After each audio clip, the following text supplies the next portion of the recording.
इसलिए भैया मैं बार बार निवेदन करता हूं, ठाकुर जी की सेवा में अपराध बन जाए चलेगा, पर ठाकुर जी जिनसे प्रेम करते हैं, ऐसे संत, ऐसे वैष्णव, ऐसे भक्तों का कभी अपराध मत करना। ठाकुर जी मुंह फेर लेंगे नहीं। और एक बात कहूं, कभी यदि ऐसा लगने लग जाए ना कि अब हमारी भक्ति पहले जैसी नहीं रही, थोड़ी कम हो गई, अब मन कम लगता है या प्रेम कम हो गया है, निश्चित ही आपने कहीं किसी वैष्णव का अपराध किया है।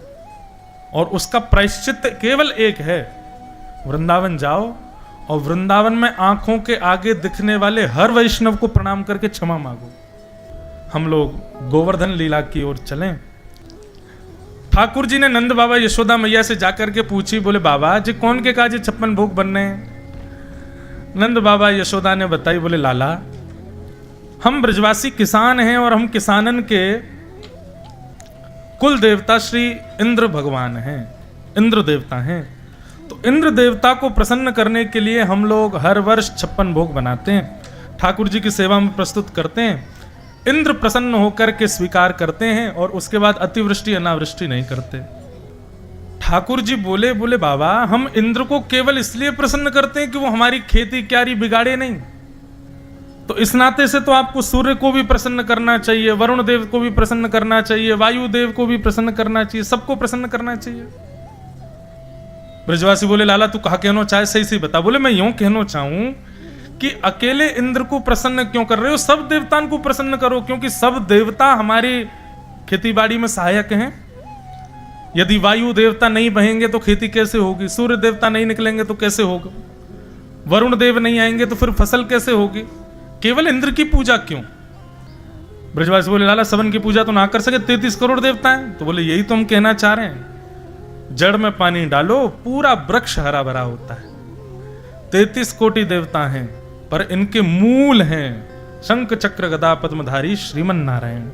यदि कोई उनको पूजता है, उनको वंदन करता है तो सब देव प्रसन्न हो जाते हैं। और वही नारायण हमारे ब्रजमंडल में गोवर्धन पर्वत के रूप में विराजमान है। तो आप सब लोग इस बार का 56 भोग गोवर्धन नाथ जी को अर्पित करो, आपके सब कार्य सिद्ध होंगे, सब देवता प्रसन्न हो जाएंगे। और मैं एक बात और कहूं, इंद्र के आपने कभी दर्शन नहीं किए होंगे, आप लोग इतने 56 भोग बनाओ, इंद्र ने कभी प्रकट है कि स्वीकार किए? बोले नहीं, मैं वचन दे रहा हूं श्री गोवर्धन नाथ जी प्रकट होंगे और प्रकट है कि तुम्हारे द्वारा अर्पित प्रसाद को पाएंगे, चलो मेरे संग। सब ब्रजवासी बोले लाला और इंद्र को गुस्सा आ गया तो? बोले जिनकी शरण में बैठे हो इन पर विश्वास रखो, ये रक्षा करेंगे। और सब ब्रजवासी ठाकुर जी की बात मान करके गोवर्धन चले गए। 56 भोग सजाए, गिरिराज जी को सुंदर अभिषेक किया, अभिषेक करने के बाद में परिक्रमा लगाई, परिक्रमा करके 56 भोग सजाए। 56 भोग सजा करके जैसे ही सब ब्रजवासी ने प्रणाम कियो, प्रणाम करते जैसे ही नेत्र उठा करके ऊपर देखिए तो 4 भुजा वाले श्री गोवर्धन नाथ जी प्रकट है गए। बोलो गोवर्धन नाथ की जय। लाओ ब्रजवासियों भोग, लाओ ब्रजवासियों भोग। श्री गोवर्धन पर्वत के ऊपर श्री गोवर्धन नाथ जी प्रकट है गए। सब ब्रजवासी तो बड़े प्रसन्न है गए, बोले लाला देख गिरिराज जी प्रकट है गए हो। बोले अब जल्दी जल्दी जाओ अपनी अपनी घर की सामग्री पवा के आओ इनको। सब ब्रजवासी जा रहे हैं, अपने अपने घर की सामग्री पवा रहे हैं और सब ब्रजवासी इनके हाथ से श्री गोवर्धन नाथ जी पा रहे हैं। ये दृश्य देख करके ठाकुर जी बड़े प्रसन्न भये। ग्वाल बाल सब लाला को घेर करके बैठे हैं, सब बड़े आनंद में, उत्सव मनो है, सब ब्रजवासी आनंद कर रहे हैं। ग्वाल बाल सब बोले लाला देखियो या गोवर्धन नाथ को चेहरा बिल्कुल तेरे जैसा लग रहा है, अगर तेरे 2 भुजा और लगा दी जाएं और नेक श्रृंगार कर दिया जाए तो ऐसा लगेगा तू ही गोवर्धन नाथ है का। देख आंख भी तेरी जैसी, नाक भी तेरी जैसी, हंसे भी तेरे जैसो। मधुमंगल बोलो मैं तो बाहर नोच के आयो, चिल्लावे भी यही की तरह है। ठाकुर जी के भोले सखाएं सब। ठाकुर जी बोले ए बात न मत बना, देवता है वो, प्रणाम करो बाकू। बोले लाला लेकिन एक बात बता, तोते शकल क्यों मिल रही है जाके? ठाकुर जी बोले मैं अपनी गैया लेके यहीं आऊं चरावे, जा गैया को दूध मैं पीऊं, वही गैया को दूध जो गोवर्धन नाथ पीवे, यहाँ हमारे हम दोनों को चेहरा मिले। श्रीदामा बोलो एक गैया को दूध पीवे तो चेहरा कैसे मिल जाए? बोले जैसे एक मैया को दूध पी में बहन भैया दोनों उनको चेहरा मिलेगी ना। श्रीदामा बोलो लाला बात तो तेरी ठीक है। मधुमंगल बोलो लेकिन लाला एक बात बता, गैया को दूध तो बछड़ा भी पीवे, हमारो चेहरा बछड़ा दे तो मिले ना है, तो दूध पीवे तो चेहरा मिले तो मुंह मिलना चाहिए। ठाकुर जी की विनोद भरी बात चल रही है। एक ब्रजवासी बोलो लाला मोह तो ऐसा लगे तेरो गोवर्धननाथ बहुत दिनों को भूख हो, देख कैसे खारो को छोड़ेगो हमारे काजे। ठाकुर जी बोले एक तो देवता प्रकट है, ऊपर तो ऐसा बोल लो अपराध लगेगो, जय जय प्रणाम कर। सब ब्रजवासी आनंद कर रहे हैं। इतने में ही नारद जी आए और 56 भोग में से एक सामग्री ले जाके इंद्र को दे दी। इंद्र ने जैसे ही पाई, इंद्र ने पूछा कहां से लाए? बोले ब्रजवासियों ने तुम्हारी सेवा बंद कर दी है और गोवर्धन नाथ की पूजा शुरू कर दी है, उसी की प्रसादी बट रही थी, इसलिए मैंने सोचा तुमको दे दूं। इंद्र को क्रोध आया, इंद्र ने मेघमालाओं को आज्ञा कर दी, जाओ जाकर के पूरे ब्रजमंडल पर इतनी वर्षा करो कि पूरा ब्रजमंडल बह जाए। यहां सब ब्रजवासी आनंद उत्सव मना रहे थे।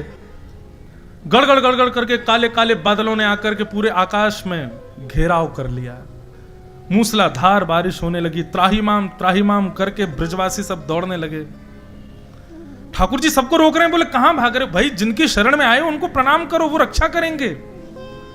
सब ब्रजवासी बोले लाला हम तो पहले ही मना कर रहे हैं, इंद्र नाराज है जाएगा, तेने मानी नहीं, नाराज है क्यों इंद्र? सब ब्रजवासी गिरिराज जी के सामने बैठे हैं, आंख बंद करके सब प्रार्थना कर रहे हैं। इतने में ही सबन ने देखो कि गिरिराज पर्वत हिल रहे है, तभी सबन की दृष्टि गई। नन्हे से 7 वर्ष के ठाकुर जी ने गिरिराज जी को एक टेक लगा करके एक तरफ से अधर कर दियो, भीतर प्रवेश कर गए और भीतर प्रवेश करके ठाकुर जी ने अपनी बाम हस्त की इकन्नी उंगली के नख के ऊपर श्री गोवर्धन नाथ जी को धारण कर लियो। बोलो गिरवरधारी गोपाल की, नख पे धार लियो गिरिराज नाम गिरधारी पायो। सब ब्रजवासी खड़े हो गए, सबने अपनी अपनी छड़ी लगा दी। ठाकुर जी ने नख के ऊपर गिरिराज जी धारण कर लिए। सब ब्रजवासी ने अपनी अपनी छड़ी लगा दी। सब ब्रजवासी ने छड़ी लगा दी, छड़ी लगा करके सब खड़े हो गए। ठाकुर जी मंद मंद मुस्कुरा रहे हैं और अपनी नख पे, इकन्नी उंगली पे भी नहीं, उंगली के नख के ऊपर गिरिराज जी धारण किए। सब ब्रजवासी बोले लाला तू काहे को नाटक कर रहे हो, या उंगली को नीचे कर ले आए। ठाकुर जी बोले मतलब? बोले मतलब ये कि हमने छड़ी लगा रखी है, गिरिराज जी टिक गए, तू अपनी उंगली नीचे कर ले। ठाकुर जी बोले ये तुम्हारी छड़ी इन पर ना टिक रहे हैं, जो मेरी उंगली पे टिक रहे हैं गिरिराज जी। ब्रजवासी बोले बड़ो आयो, तेरी उंगली में इतनी ताकत आ गई, इतना बड़ो गिरिराज जी उठेगो। ठाकुर जी बोले हाँ सांची में मेरी उंगली पे टिक रहे हैं गिरिराज जी। लाला चल तू अब बात न मत बनावे, अपनी उंगली नीचे कर ले, हमने छड़ी लगा रखी है, गिरिराज जी टिक गए ऊपर। ठाकुर जी बोले तुम्हें विश्वास नहीं है, हटा लो उंगली। बोले हटा ले। बोले भैया देख लियो, अगर तुम लोग उनकी चटनी बन जाए मोते मत कहियो कि लाला ने गिरिराज जी छोड़ दिए, ये सबरे कह रहे हैं छड़ी इन पर टिक रहे हैं। सब बोले इतने मोटे मोटे बांस है हमारे लाला, कैसे आ जाएंगे गिरिराज जी नीचे, तू उंगली हटा अपनी।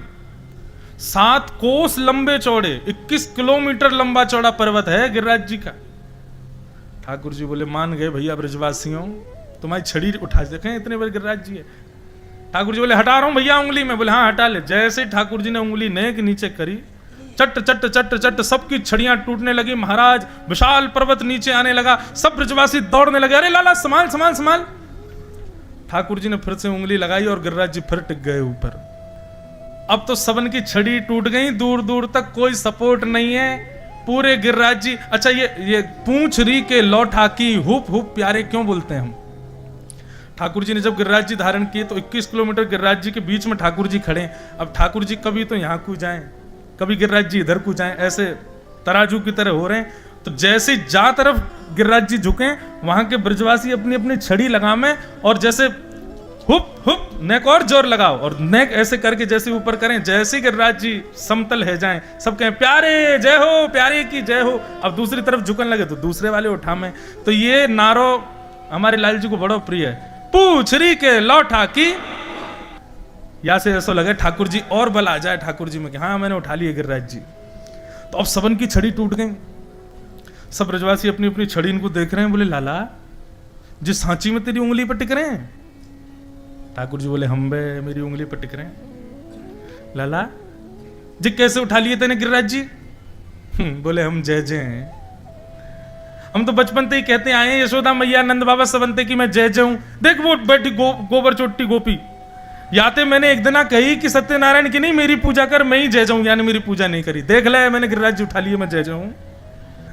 सब ब्रजवासी करे अरे जय जय, तेने ऐसा कौन सा काम किया जो तू जय जय? बोले मैंने कहा ना कियो, पूतना मैंने मारी, अघासुर मैंने मारो, धेनुकासुर मैंने मारो, बकासुर मैंने मारो, सबरे राक्षस मैंने मारे, आज गिरिराज जी मैंने उठा लिए, मैं जय जय हूं। बोले चल चल बात मत बनावे, मारी तेने पूतना। वास्तव में तो लाला ये हमारे ब्रज की सीमा को प्रभाव है कि नकारात्मक राक्षस प्रवृत्ति के लोग जैसे ही वहां में भीतर प्रवेश करें तो हमारे ब्रज की सामर्थ्यते मर जामे और उन मरे मराइन में हाथ तू लगा के यूं कह दे मैं जय जाऊं। ये तो हमारी ब्रज की सामर्थ्य की सब राक्षस मर जाएं। और तेने मारी तो कावे मरी मराई में हमनू 10-10 डंडा मारे, हम जय जय। सांची सांची बता लाला, तेने ऐसा कौन सा टोटका किया जो तो पे गिरिराज जी उठ गए? ठाकुर जी बोले कितने भोले ये ब्रजवासी। 21 किलोमीटर लंबा चौड़ा पर्वत प्रत्यक्ष उठा रखा है मैंने इनके सामने, लेकिन तब भी इनको यह विश्वास नहीं है कि ये मैंने उठाए। कछु माखन को बल बढ़ो, कछु तो मैंने बहुत माखन खाया, बातें मुंह में बल आगो, और कछु गोपन करी सहाय। आप सब ब्रजवासी ने मेरी सहायता करी। ब्रजवासी बोले हमने कहा सहायता करी लाला, हम तो छड़ी लगा खड़े लेकिन टूट गई सबरी, हमने कहा सहायता करी। बोले आप सब टकटकी लगा करके मुंह को देख रहे, जब गिरिराज जी प्रकट भये तो सब गिरिराज जी को देख रहे फिर मुंह को देख रहे, तो आप सब दर्शन दृष्टि से उनको भी देख रहे मुंह को भी देख रहे, तो आप सबन की दृष्टि में से शक्ति मुंह में आ गई और आप सबन की शक्ति से मैंने गिरिराज जी उठा ली। ये जितने भी लोगों ने ताली बजाई ना, ये बिल्कुल इलॉजिकल बात है। लेकिन ब्रजवासी ऐसे ही है, उनको इलॉजिकल बात ही लॉजिक लगती है। हाँ हाँ लाला सही कह रहे हो, हम बे लाला तभी तो हम कहें हम कमजोर कैसे है गए। आजकल नेक चलवे में ही हांपन लग जाए, हमारी सबरी शक्ति चली गई है, अब तो चली लाला में चली गई है सबरी शक्ति। महाराज जैसे ठाकुर जी ने कही ना, आप सबन की शक्ति से मैंने गिरिराज जी उठाए। सब ब्रजवासी 56 भोग की डलिया खोलन लगे, महाराज बालूशाही आदि सब उड़ान लगे। यशोदा मैया बोली अरे मेरो लाला इतना बड़ा गिरिराज पर्वत धारण करके खड़ो, तुम्हें खावे की फुर्सत नहीं है और यहाँ पे 56 भोग खा रहे हो। ब्रजवासी बोले मैया तू नहीं जाने, लाला ने कहा कही अभी हम खामे हम में शक्ति बने, फिर हम लाला को देखें तब लाला में बल आवे। हम खाएंगे और खा के फिर लाला को देख लेंगे, सोई लाला गिरिराज जी उठा ले को। ठाकुर जी बोले इसीलिए मुझे ब्रजवासी बहुत प्रिय है, क्योंकि ये मुझे भगवान मान ही नहीं सकते। मैं चाहे कुछ कर लूं इनके आगे, अभी मेरे 4 भुजा प्रकट हो जाएं तो ये आके भुजा खींचेंगे, बोले नकली लगा के आए हो तू, जरूर तू भगवान ना है सके। बंधुओं जहां ठाकुर जी एक भुजा ऊपर करके दूसरी भुजा कमर पर धारण करके गिरिराज धारण करके खड़े हैं, वहीं उस शिला के पीछे वृषभानु नंदिनी किशोरी जी भ्रगुटी टेढ़ी करके गिरिराज जी को एक टक अपलक नेत्रों से देख रही हैं, और किशोरी जी के नेत्रों से ही ऐसा तेज पुंज प्रकट हो रहा है, उस पर गिरिराज जी टिके हुए हैं। वास्तव में गिरिराज जी तो हमारी श्री जी ने उठा रखे हैं, लाला तो बस ऐसे ही नाटक कर रहा हूं उंगली लगा के। श्री जी को गिरिराज जी की असली गिरवरधारी तो हमारी श्यामा जी हैं, हमारी किशोरी जी, हमारी लाडली जी। ये स्वरूप ठाकुर जी को, ये पीछे जो है ना, ये सबसे प्रिय स्वरूप है। इस स्वरूप से इतना प्रेम इसलिए, हमारे गिरधर लाल जी भी तो ऐसे ही हैं, यही स्वरूप है। क्योंकि ब्रजवासीन को स्नेह, नंद बाबा यशोदा को स्नेह या स्वरूप को प्राप्त भयो, और अपलक नेत्रन से ठाकुर जी नीचे देख रहे हैं। देखो दृष्टि नीचे है, हमारे लाल जी के भी नेत्र नीचे रहते हैं। क्यों? क्योंकि ठाकुर जी जब गिरिराज जी धारण करके खड़े हैं ना, तो बिल्कुल सन्मुख सामने नीचे श्री जी बैठी हैं, किशोरी जी बैठी हैं, ठाकुर जी अपलक उनको देख रहे हैं। जैसे कोई अपने प्रेमी को निहारे, और जब निहारता है अपने प्रेमी को तो उसके रूप में अपने आप ही लावण्य आ जाता है। जब माँ पुत्र को देखे, पति पत्नी को देखे, या इस प्रकार प्रेमी प्रेमी एक दूसरे को देखें, तो देखते समय मुख कितना भी क्रूर हो उस समय लावण्य हो जाता है। लेकिन जिसका मुख ही प्रेमी हो और वो अपने प्रेमी को देखे तो ऐसा रूप प्रकट होता है, गिरधर लाल जी जैसा। तो ऐसी गोवर्धन लीला बहुत बड़ी है, गोवर्धन लीला, उसका वर्णन बहुत अद्भुत है। जितनी भी आयु हो वो ऐसी कथा करते हुए निकल जाए, आपकी भी सुनते हुए निकल जाए। बस माया तो अपना काम करेगी। ये माया हमारा परिवार है, कलयुग हमारे परिवार है, और परिवार नहीं है, बताऊं कौन है कलयुग, कौन है? ध्यान से सुनो। हम लोग रेंट पे रह रहे हैं, किसके यहाँ? कलयुग के यहाँ। कलयुग के जैसे रेंट पे रहते हैं ना लोग, किसी के घर पे किराए पे रहते हैं, तो किराएदार जो होता है ना, उसके बनाए नियम पालन करने पड़ते हैं। किराएदार कह देता रात में 10 बजे के बाद आओगे तो गेट नहीं खुलेगा। किराएदार कह देता जोर जोर से ऊपर उछलना नहीं, अगर छत में जबरा भी धमक आई तो देख लेना मैं इतना तुमसे जुर्माना ले लूंगा। किराएदार कहता कहीं भी कील नहीं ठोकनी है, किराएदार कहता है मेरे घर में मांस मच्छी आदि ये सब नहीं बनता है, आपके यहां भी नहीं बनना चाहिए। किराएदार कहता है ऐसा नहीं गाना, ऐसा नहीं, सब कुछ होता है, किराएदार अपने नियम बनाते। पर हमारा कलयुग किराएदार बहुत विचित्र है। इसने क्या नियम बनाए? बोले 10 बजे सो गए तो घर से निकाल दूंगा, 1 बजे तक उठना ही पड़ेगा, 2 बजे तक उठना ही पड़ेगा। सुबह 4 बजे उठ करके अगर तुमने शंख बजाना शुरू किया तो देख लेना कितने बजे, 10 बजे से पहले उठना नहीं। सूर्य बिल्कुल चरम पर हो जाए तब तुमको उठना है। कथा भागवत संकीर्तनों में अगर मुझे पता चला कि तुम जा रहे हो तो तुम्हारे जीवन में बहुत उत्पीड़नाएं आ जाएंगी। नाम जब तिलक लगा करके घूमना शुरू कर दोगे तो तुम देख लेना तुम्हारा क्या हल करूंगा। कलयुग ने ये उल्टे नियम बना रखे हैं, पर हम लोग कलयुग से छुप छुपा करके कथा भी सुन लेते हैं, तिलक भी लगा लेते हैं, मंगला में उठ भी जाते हैं, जल्दी शयन भी कर जाते हैं, नृत्य करते हैं, उत्सव करते हैं, आनंद करते हैं। इसीलिए भक्तों को पीड़ा भी थोड़ी सी होती है। कई लोग कहते हैं मुझसे, महाराज जी व्यसनी लोग बहुत प्रसन्न रहते हैं अपने जीवन में और हम भक्त लोगों को कहीं ना कहीं पीड़ा ज्यादा होती है। क्यों? क्योंकि व्यसनी व्यक्ति कौन है? बोले वो कलयुग के सारे नियम का पालन कर रहा है, इसलिए कलयुग किराएदार उससे बड़ा प्रसन्न है। और हम लोग कौन है? हम किराए पे तो कलयुग के यहाँ हैं, लेकिन सारे उसके विपरीत पालन करते हैं, इसलिए कहीं ना कहीं एक व्यसनी व्यक्ति से थोड़े अधिक दुखी हम लोग होते हैं, इसलिए थोड़ा कठिनाई होती है। लेकिन करते रहो, बिल्कुल चिंता करने की जरूरत नहीं है। इसलिए आप लोग भाग्यशाली हैं, मैं भाग्यशाली हूं, क्योंकि इतनी कलयुग की अव्यवस्थाओं में भी हम लोग कथा सुन रहे हैं।